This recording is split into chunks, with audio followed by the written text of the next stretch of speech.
नमस्कार दोस्तों, जय माता दी। अगली युद्ध कांड रामायण में आप सबका स्वागत है। तो चलिए वीडियो शुरू करते हैं। विभीषण के लाख समझाने पर भी जब रावण नहीं माना तो विभीषण और उनके समर्थक वहां से चले गए और 1 घंटे के अंदर ही वे उस स्थान पर पहुंच गए जहां पर श्री राम ठहरे हुए थे। वानरों ने जब विभीषण को हवा में मंडराते हुए देखा तो सुग्रीव ने हनुमान से कहा, निश्चित ही ये राक्षस यहाँ पर हमारा वध करने के लिए आए हैं। सुग्रीव के आदेश की प्रतीक्षा करते बानरों ने उन पर आक्रमण करने की जल्दी चट्टानें उठा ली और वृक्ष उखाड़ लिए। तभी विभीषण बोले, हे वानर राज, मैं रावण का सबसे छोटा भाई हूँ। मैंने महाराज को बार बार यह सलाह दी कि वह सीता को राम को वापस लौटा दें, परंतु इसके लिए उन्होंने बार बार मुझे अपमानित किया। मैं अपनी पत्नी और संतानों को छोड़कर यहाँ आया हूँ और भगवान राम के चरण कमलों में शरण लेना चाहता हूँ।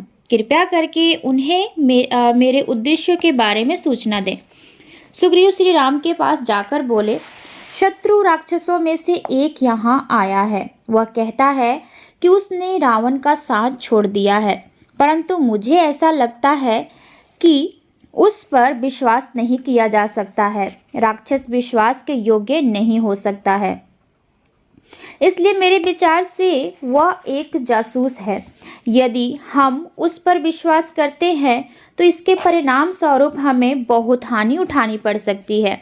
मेरा सुझाव है कि हमें तत्काल ही उसका वध कर देना चाहिए। राम ने अन्य बानरों से राय मांगी। बानरों ने कहा, प्रिय प्रभु राम, आप सब जानते हैं, इसलिए हम यह समझ सकते हैं कि आप हमें सम्मान प्रदान करने के लिए हमसे राय मांग रहे हैं।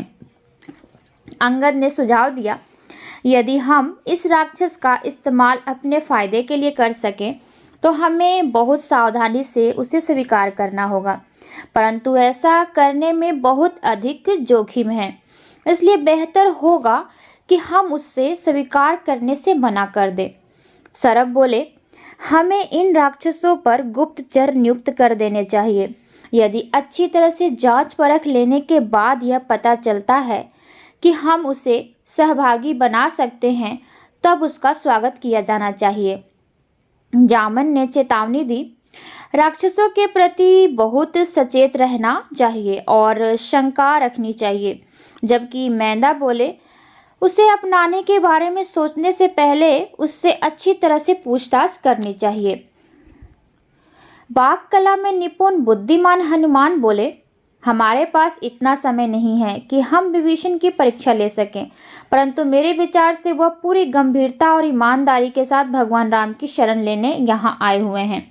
वह यह सब समझ चुके हैं कि रावण दुष्ट है, जबकि राम पवित्रता व धर्म के सर्वोच्च प्रतीक हैं।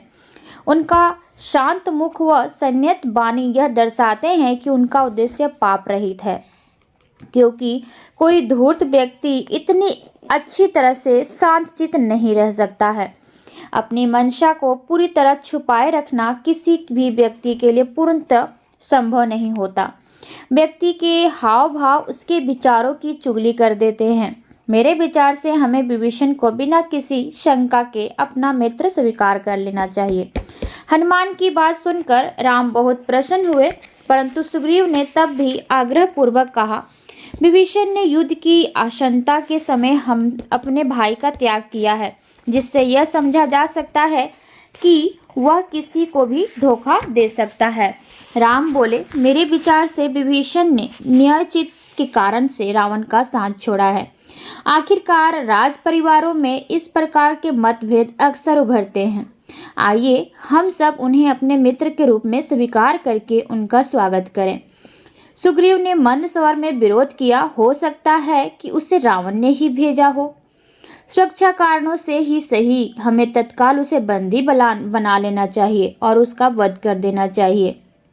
अन्यथा यदि हम उस पर भरोसा करते हैं तो वह किसी भी समय हमें धोखा दे सकता है।